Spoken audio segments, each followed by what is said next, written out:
حضرت مولانا ابوالحسن علی ندوی رحمہ کا ایک ارشاد گرامی ہے. 50 سال پہلے ملک کے حالات کو سمجھ رہے تھے، دیکھ رہے تھے.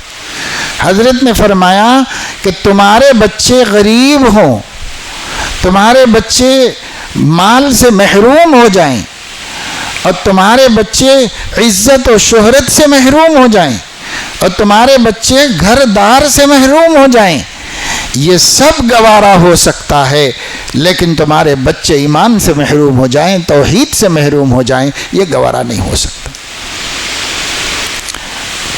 فرمایا کہ توحید کی حفاظت کے واسطے اگر ایسا وقت آ جائے ملک میں اپنے رہنے کا ذاتی گھر بیچ کر کے کرائے کے گھر میں رہنا پڑا، اور وہ بیچے ہوئے گھر کے پیسوں سے مکاتب قائم کرنا پڑا، تو ذاتی گھروں کو بیچ کر فٹ پاتھ پہ آ جاؤ، مگر مکاتب قائم کر کے توحید کی حفاظت کرو، دین کی حفاظت کرو، ایمان کی حفاظت کرو. تو یہ حضرات تو کوئی شعلہ بیاں مقررین تو نہیں تھے کہ ان کا کام تقریر کر کے لوگوں کو گرمانا ہو. یہ امت کے قائدین تھے، انہوں نے امت کے لیے زندگی گزاری ہے، ان کے کچھ شوق بھی نہیں تھے.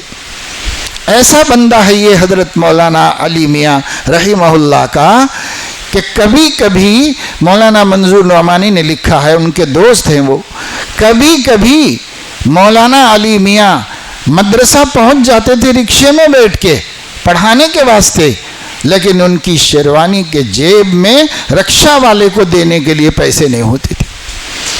یوں زندگی گزاری ہے، لیکن امت کے لیے جو باتیں بتائی ہیں وہ بصیرت کی، فکر کی، سمجھ کی، نظر کی باتیں بتا کر کے گئے. شاہ فہد وہ ملا تھا ان کو، شاہ فیصل ایوارڈ ملا تھا. ان دنوں میں سفر کرنے کے موقف میں نہیں تھے. اپنے ایک شاگرد کو لکھا، ڈاکٹر عبداللہ عباس ندوی کو، کہ جو ہے میرا ایوارڈ آپ جا کے لے لیجئے، میں آنے کے موقف میں نہیں ہوں. شاہی یعنی بادشاہ کے ہاتھ سے دیا جاتا تھا 1 لاکھ ریال اس زمانے میں، اور پھر 1 سپاس نامہ یہ دیا جاتا تھا، اور بادشاہ خود دیتا تھا. سب سے بڑا ایوارڈ سعودی عرب کا شاہ فیصل ایوارڈ.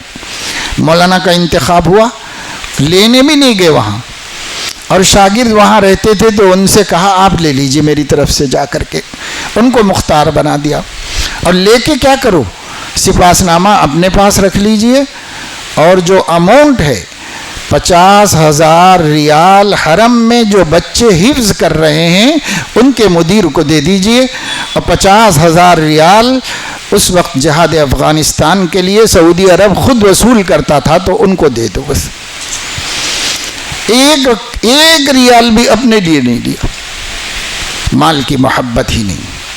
اور یہاں علماء ہیں، طلباء ہیں، میں ان سے اگلی ایک بات اور بتا دیتا ہوں.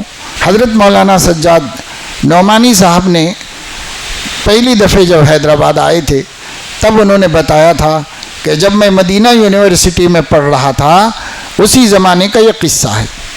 اس کے کچھ دنوں کے بعد حضرت عمرے کے لیے تشریف لائے اور مدینہ منورہ بھی آئے. ہم لوگ ندوی طلباء تھے، ان کی خدمت میں رہے، خدمت کرتے رہے. میں وضو کروا رہا تھا حضرت کو، تو حضرت کو وضو کراتے کراتے میں نے کہا کہ حضرت سارے علماء عرب کے بھی آپ کی اس استغنا پر حیران ہیں. بڑے بڑے علماء سے سنا ہوں کہ آپ کی اس استغنا پر حیران ہیں.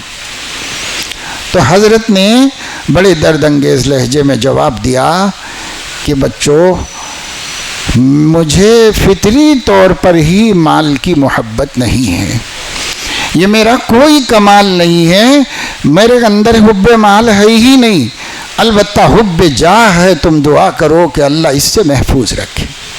یہ نہیں، یہ نظر ہے بڑوں کی اپنے آپ پر، اپنے نفس پر. اب ہم لوگ تو کچھ سمجھتے ہی نہیں کہ ہم کدھر جا رہے ہیں، ہمیں ہی نہیں پتہ ہے کہ ہم کدھر جا رہے ہیں. خیر، یہ ہے ہمارے اکابر کی نظر جو ہم کے توجہ دلاتے رہے ہیں، بتاتے رہے ہیں. آپ اس کی جانب توجہ دیں. السلام علیکم ورحمۃ اللہ وبرکاتہ.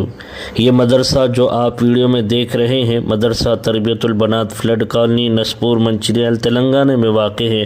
الحمدللہ مدرسہ 6 سال سے مسلسل اپنی دینی خدمات انجام دے رہا ہے۔ مدرسے میں 60 بچیاں پڑھ رہی ہیں۔ 5 سالہ مکمل عالمہ کورس کروایا جاتا ہے۔ صرف 3 کمرے ہیں جو کسی بھی طرح کافی نہیں ہو رہے ہیں، اس لیے ذمہ دار حضرات نے 400 گز زمین خریدنا چاہتے ہیں، خریدنے کا ارادہ کیا۔ 1 گز کی قیمت 6,500 روپے ہے۔ اس طرح کل قیمت 26 لاکھ روپے ہو رہی ہے۔ آپ حضرات سے گزارش ہے کہ اپنے جانب سے یا مرحومین کے جانب سے ضرور تعاون کریں، کم از کم 100 روپے ضرور تعاون کریں، اجر انشاءاللہ اللہ پاک عطا فرمائیں گے۔ اور اس ویڈیو کو دوسروں تک شیئر کر کے ضرور ثواب میں حصہ لیں۔